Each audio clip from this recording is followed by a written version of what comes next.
திராம்கி இங்க தமிழ் நிலம் தமிழ்நாடு குறித்து இதுவரை சொல்லி வந்ததெல்லாம் இலக்கிய புனைவுகள் அல்ல, அரசியலுக்காக சொன்னவை அல்ல, எல்லாத்துக்கும் வரலாற்று ஆதாரங்கள் இருக்கு. எனவே இதுவரைக்கும் கற்பனைவாதிகள் என்று சொன்னவர்கள் எல்லாம் வாயடைத்து போயிருக்கிறார்கள் அப்படின்னு சொல்லியிருக்காரு முதலமைச்சர். எப்படி பார்க்க இது முக்கியமான வரலாற்று தருணத்தில் நம்ம இருக்கோம். நான் வந்து ஒரு வரலாற்று மாணவனாக இது வந்து நான் மறக்க முடியாத நாள் தான். முக்கியமாக மு.க. ஸ்டாலின் அவருடைய தலைமையிலான அரசு வந்து ரொம்ப, அதாவது கடந்த நம்ம தமிழக அரசில் எதுவுமே செய்யாத ஒரு விஷயத்தை பண்ணாங்க. ஏன்னா வந்ததுலேருந்து அகழாய்வு பணிகளுக்கு அதிக நிதி ஒதுக்கீடு செய்யுது. அதை பற்றி தொடர்ந்து ஒரு ஃபாலோஅப்ஸ் ஒவ்வொரு பட்ஜெட்லேயும் ஒரு இடம்பெற்றது, செய்திகளாக இடம்பெற்றது. ஸோ அது ஒரு விஷயம். ரெண்டாவது, தமிழ்நாடு தொல்லியல் துறை அதோடைய முக்கியத்துவம் இன்னைக்கு வெளிப்பட்டு இருக்கதான் நான் பார்க்குறேன். ஏன்னா சென்ற மாதம் வந்து எங்களுடைய அமைப்பு சார்பாக தமிழ்நாடு தொல்லியல் துறையில் பணியாற்றி ஓய்வு பெற்றவர்களை கூட்டு வந்து அவருடைய அனுபவத்தை வந்து நாங்கள் பேச வச்சுருந்தோம். அப்போ தான் தெரிஞ்சு எவ்வளோ பெரிய பணிகள்லாம் செய்திருக்காங்க அப்படிங்கிற மாதிரி. ஏன்னா நீங்கள் வந்து தொல்லியல் சார்ந்த இந்த கண்டுபிடிச்ச செய்திகள்லாம் வரும், அதை நம்ம வந்து டாக்குமெண்ட்டாக இப்போ கூட நல்லா இன்றைக்கி ஒரு புத்தகம் கொடுத்துருக்காங்க, அழகாக டாக்குமெண்ட் பண்ணி கொடுத்துருக்காங்க. ஆனால் அதில் ஈடுபட்டவரோட அனுபவங்கள் இருக்குல்ல, அது இன்னும் பதிவு செய்யப்படவே இல்லை. ஸோ அந்த மாதிரி அனுபவங்கள் கேட்கும்போது எந்தவித தொழில்நுட்ப வசதியும் இல்லாமல் அந்த காலத்தில் அவங்க பண்ணியிருக்காங்க. ஸோ அதோடைய கண்டினியூஷன் இருந்திருக்குது. கீழடி பற்றி இன்றைக்கி நம்ம நிறைய பரவலாக பேச வரும். ஆனால் அது 70s எண்ட்லேயே வந்து அது ஒரு தென்னந்தோப்பு அப்படின்னு கண்டுபிடிச்சு அதுக்கப்புறம் அதை பற்றி ஃபாலோஅப்ஸ் இல்லாமலே போயிருக்கு. நிறைய விஷயங்கள் வந்து ஏற்கனவே பார்த்தது தான், ஆனால் தொடர்ந்து அதை பற்றி நான் ஃபாலோஅப் இல்லாமலே இன்னைக்கு நமக்கு ஒரு பெரிய லேட்டாக தான் நமக்கு இவ்வளோ விஷயங்கள் கிடைக்குது. ஆதிச்சநல்லூர் அதுக்கான அகழ்வாய்ப்பு ஆரம்பத்திலே முடிந்து விட்டன. ஸோ இன்னைக்கு தான் வந்து இன்னைக்கு ஒரு சரியான தருணம் நமக்கு அமைஞ்சிருக்குது. இதற்கு நமக்கு நிச்சயமாக தமிழ் அரசு கால தாமதத்துக்கான காரணத்தை தானே திரு கான்ஸ்டன்டைன் ரவீந்திரன் குறிப்பிட்டார். இப்ப நீங்க கீழடியில 2ஆம் கட்டம் முடிவுகள் வெளிவராம போனது காரணம் என்ன? அங்க தொல்லியல் ஆய்வாளர்கள் ஏன் மாற்றப்படுகிறார்கள்? ஆய்வு நடத்த வேண்டாம் அப்படிங்கிற அளவுக்கான ஒரு நெருக்கடி ஏன் கொடுக்கப்படுது அப்படிங்கிறதெல்லாம் தமிழ் நிலத்திலிருந்து அல்லது தமிழ்நாட்டிலிருந்து இப்படியான ஒரு வரலாற்று ஆவணம் அல்லது தமிழ்நாடு இவ்வளவு பழமையானதுங்கிற முடிவுகள் வெளிவரக்கூடாது அப்படிங்கிற எண்ணத்தின் அப்படின்னு கேட்கிறேன். அப்படி ஒரு எண்ணம் நம்ம பேசுறோம், ஆனா அது வந்து முழுக்க உண்மையா இருக்கிறதுக்கு வாய்ப்பு இல்லை. ஏன்னா மத்திய தொல்லியல் துறையில் பங்கேற்ற பல பேர், அதாவது கீழடியில வந்து அகழாய்வு பணியில் ஈடுபட்டவர் கூட சொன்னது விஷயம் என்னன்னா, அவர்களுக்கே ஒரு தயக்கமே, இது வந்து நிறைய ஒரு பொலிட்டிசைஸ் ஆன விஷயம். இதனால ஒவ்வொரு விஷயங்களையும் பார்த்து கவனமா செய்ய வேண்டியிருக்கிறது. அதனால தாமதம் வந்தது, நிதி ஒதுக்கீடு சிக்கல்கள் எல்லாம் இருந்தது, எல்லாத்தையும் வெளிப்படையா பேசியிருக்காங்க, இணையத்தில் கிடைக்குது. ஸோ அதனால வந்து ஒரு பின்ன உள்நோக்கத்தோட ஒரு பெரிய அஜெண்டாவோட இதை தடுத்து நிறுத்தணுங்கிற மாதிரி என்னுடைய பார்வைக்கு எதுவும் படல. ஆனா ஒரு பெரிய டிலே இருந்துதான் இருந்திருக்கு. இது மட்டும் இல்ல, அது ஏன் அஜெண்டாவோட இருந்திருக்கலாம் அப்படிங்கிற ஒரு கேள்வி எழுதுனா திரு பாலச்சந்திரன் பேசும்போது குறிப்பிட்டார். நீங்க ஒரு இல்லாத ஒரு நதி குறித்து வரலாற்று புனைவாகவோ அல்லது ஒரு கற்பனையாகவோ ஒரு விஷயத்தை பேசும்போது இருக்கிற ஒன்றை வரலாற்று சான்றாவணங்களோடு பேசுறதுல என்ன தயக்கம் அப்படின்னு ஒரு கேள்வி வந்தது இல்லையா? அதுதான் இன்னைக்கு முதலமைச்சர் பேசும்போது சொல்றாங்க, நீங்க இந்திய வரலாற்றை தமிழர் நிலத்திலிருந்து எழுத வேண்டும். இதுவரைக்கும் இதிகாசம், புராணம் அல்லது வேதங்களில் இருந்து தான் வரலாறு தொடங்குகிறது, இந்தியா தொடங்குகிறது அப்படிங்கிற மாதிரி எல்லாம் இனி இல்ல அப்படிங்கிறது என்ஸ் ப்ரூவ்ட் அப்படின்னு தானே சொல்ல வராங்க. இல்ல, அது உண்மைதான். அதாவது என்னன்னா, சார் சொன்ன மாதிரி செப்பு விஷயங்கள், வெண்கல விஷயங்கள் தான் வந்து பேசிட்டு இருந்தோம். அதுதான் வந்து வட இந்தியாவில் கிடைத்தது. ஸோ இந்த அயன் ஏஜிங்கிறது வந்து நமக்கு வந்து ஒரு 3000 ஆண்டுகள், 1800 அது தான் பேசிட்டு இருந்தாங்க. ஸோ இதை நம்ம தள்ளி பின்னி கொண்டு போய் ஒரு 5000 ஆண்டுகளாக அதாவது நீங்க வந்து இரும்பு பயன்பாட்டு மட்டும் இல்லை, இரும்பு உருக்காலை, அது ஒரு முக்கியமான விஷயம். ஏன்னா இரும்பு இருந்திருக்குது, இரும்புக்கான பொருட்கள் இருந்திருக்குன்னா, இரும்பை உருக்குற தொழில்நுட்பம் இருந்திருக்குது, அதற்கான ஆலை, ஒரு ப்ரொஃபஷனல் செயல்படக்கூடிய ஆலைகள் இருக்குன்னா, இவ்வளவு பெரிய விஷயங்கள் வந்திருக்குது.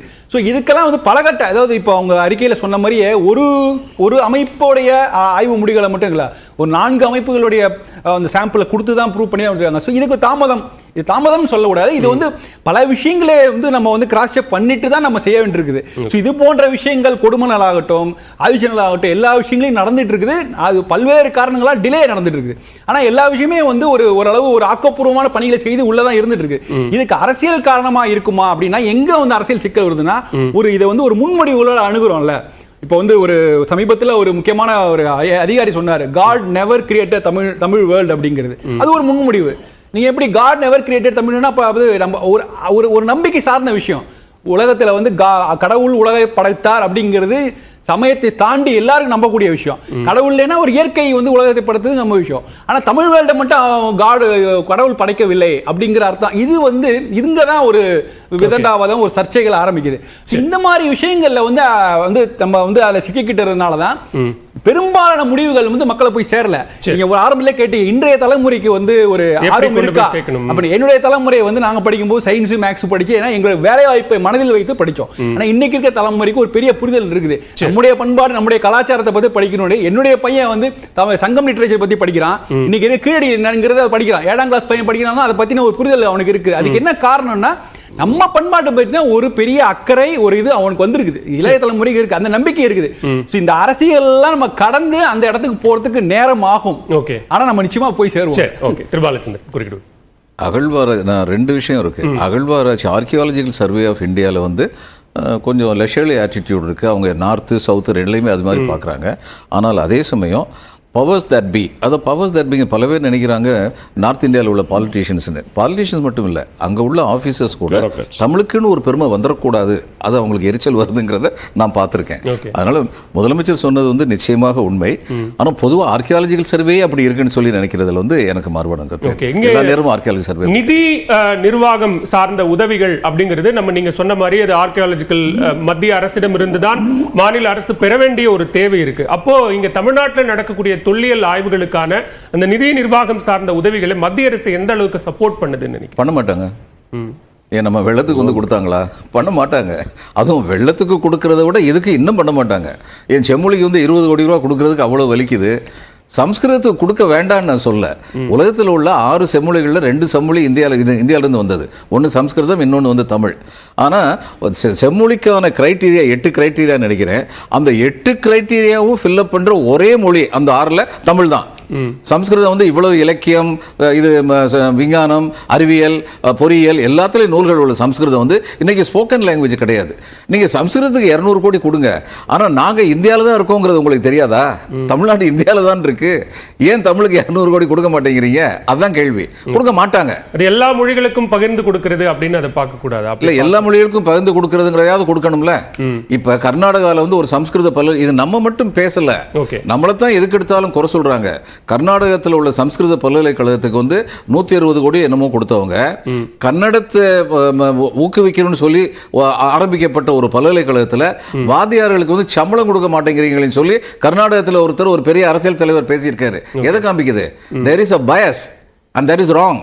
ஏன்னா இது எல்லாமே வந்து ஆரம்பத்திலிருந்தே பார்த்தீங்கன்னா சவுத்தில் வந்து 4 மொழிகள், அதில் ஒன்று மலையாளம் வந்து 8ஆம் நூற்றாண்டுக்கு அப்புறம் தான் முழு மொழியாச்சு. அது வரைக்கும் டயலெக்டாக இருந்தது. மற்ற 2 வந்து ஏறக்குறைய 1500-1800 வருஷத்துக்கு முன்னாடி அங்கே கீர்த்தனைகள் இதெல்லாம் இருக்கு. இவைகள் எல்லாமே வந்து independent existence, irrespective of whether Sanskrit came to influence or not. தனிமையாக வளர்ந்த மொழிகள், சிறப்பாக வளர்ந்த மொழிகள். அதுல மூத்த மொழி தமிழ்ங்கிறதுல யாருக்கும் எந்த சந்தேகமும் கிடையாது. இப்போ இதுல வந்து ட்ரிவாண்ட்ரத்தில் போய் ரிசர்ச் பண்றவங்களை பார்த்தீங்கன்னா மலையாளத்து பேராசிரியர்கள் வந்து சொல்றது என்னன்னா, எங்களுடைய முதல் ஆதிகர்த்தா வந்து எங்களுக்கு வந்து தமிழ் தான் அப்படின்னு சொல்லி அவங்க சொல்லுவாங்க. அங்க நடக்கிற இதை முசிரிஸ்ன்னு இப்ப கூப்பிடுறாங்க. அந்த முசிறியில் உள்ள ஆய்வு வந்து பார்த்தீங்கன்னா ரொம்ப எந்த விதமான பயசும் இல்லாம அந்த ஆய்வு நடக்குது. ஆனால் இந்திய அரசு நடத்தின ஒரு ஆய்வு, அதுல இந்த ஃபைண்டிங் இருக்குன்னா அவ்வளவு லேசா ஒத்துக்க மாட்டேன். இப்ப நான் கேட்கிறேன், இதெல்லாம் வந்து இந்த நூல் வந்து எங்கெங்கெல்லாம் ஆய்வு மையங்கள், எந்த ஆய்வு மையங்களுடைய கருத்துக்கள் மாறுபட்டு பேச முடியாதவையோ அந்த ஆய்வு மையங்கள்ல இருந்து இவங்க வந்து ரிப்போர்ட் எடுத்திருக்காங்க. இப்ப இதை பத்தி யார் சந்தேகப்பட முடியும்? இந்த ரிப்போர்ட்டை பத்தி ஏன் இன்னும் பிரதம மந்திரி ஒரு வாழ்த்து சொல்லல?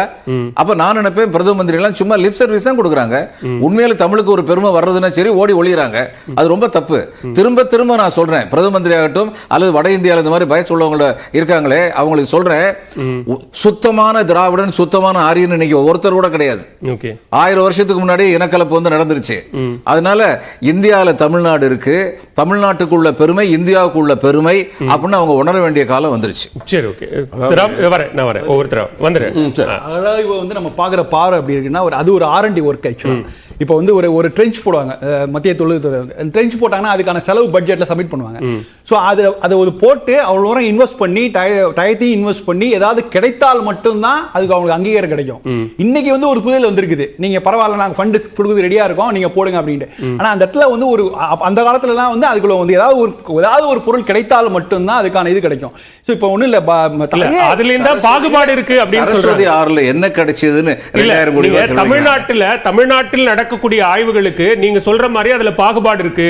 அது நிதி விஷயத்துல மிகப்பெரிய ஒரு பாகுபாடு காட்டப்படுகிறதுங்கிறத புகாரா சொல்றாங்க. இதே அப்ரோச் தான் மத்திய தொழில் துறை, அதே மாதிரி தமிழ்நாடு தொழில் துறைக்கு இதே அப்ரோச் தான். அப்ரோச் இது சேம் தான்.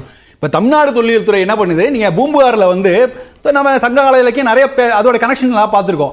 70 அவங்களுக்கு ஒரு ஐடியா இருந்தது, நம்ம சயின்டிஃபிக்கா ஒரு பண்ணலாமேன்ட்டு தமிழ்நாடு அரசு ஃபண்ட் அலாட் பண்ணி போய் பாருங்க, கடல்ல இறங்கி பாருங்கன்ட்டு. அப்படி ஒரு எதாச்சியா ஒரு அப்ப உங்களுக்கு ஒரு தமிழ் பற்று அந்த ஆர்வம்லாம் இருக்கணும். அது தமிழ்நாடு அரசு துணிந்து ஒரு ஃபண்ட் அலாட் பண்ண பிறகுதான் அவங்க போய் கடல்ல இறங்கி பார்த்துட்டு ஓகேங்க கரையில இருந்து 5 கிலோமீட்டர்ல ஒரு சில தடயங்கள் இருக்குன்னு அவங்க கண்டுபிடிச்சாங்க. அப்புறம் அங்கதான் அது வரைக்கும் அப்ப குறைந்த பாலச்சந்திரன் கேட்கக்கூடிய கேள்விங்கிறது ரொம்ப நியாயமான கேள்வி இல்ல. நீங்க தமிழ்நாடு விஷயத்துல மத்த எல்லா விஷயத்தையும் நீங்க வந்து கிளைம் பண்றீங்க. அப்படின்னா இந்த மாதிரி ஒரு வரலாற்று ரீதியான ஒரு விஷயத்துல முதல்ல பிரதமர் வந்து அதை அக்னாலஜ் பண்ணியிருக்கணும், அட்ரஸ் பண்ணி அதுக்கு ஒரு வாழ்த்து சொல்லியிருக்கணும் அப்படிங்கிறதோ, அல்லது நிதி நிர்வாகம் சார்ந்த விஷயங்கள்ல இன்னும் கூடுதலாக கவனம் செலுத்துவது, மொழிக்கான நிதி ஒதுக்கீடு அப்படின்னு வரதுல கொஞ்சம் தாராளம் காட்டணும் அப்படிங்கிறதும் ஒரு நியாயமான கேள்வி. அதுதான் நான் சொல்றேன். மத்திய ஆட்சியாளர் மாநில ஆட்சியர் உள்ள அடிப்படை என்னன்னா, அவங்களுக்கு ஒரு தமிழ் பற்று, ஒரு ஆர்வம், அந்த துறையில ஒரு ஆர்வம் இருந்ததுன்னா இதெல்லாம் உடனடியாக நடக்கும். அப்படி இல்லைன்னா இது ஒரு நிர்வாக நடைமுறையாக இருந்ததுன்னா அது கொஞ்சம் நேரமாகும். அப்படி அப்படின்னா சமஸ்கிருத பற்று அதிகமா இருக்கு. சமஸ்கிருத பற்று இல்ல, நீங்க இப்ப வந்து பூம்புகாரை நம்மளால கனெக்ட் பண்ண முடிஞ்சது. பூம்புகாரை பத்தி கனெக்ட் பண்ணனால உடனடியா ஆட்சியாளர் என்ன பண்ணாங்க, ஓகே அதுக்கு ஃபண்ட் அலாட் பண்ணி நம்ம அதை போய் பார்க்கலாம் அப்படிங்கிற ஒரு ஆர்வம் இருந்தது. இதே வேற ஆட்சியாளர் இருந்தானா நமக்கு அது என்ன, அதுதான் புக்ல இருக்கு அப்படின்ட்டு போயிட்டு இருப்பாங்க. சோ அந்த ஆர்வம் உங்களுக்கு வரணும். உங்களுக்கு தனிப்பட்ட அங்க ஆர்வம், ஆட்சியாளர்களுக்கு அந்த ஆர்வம் இருந்ததுனால அது சாத்தியமானது.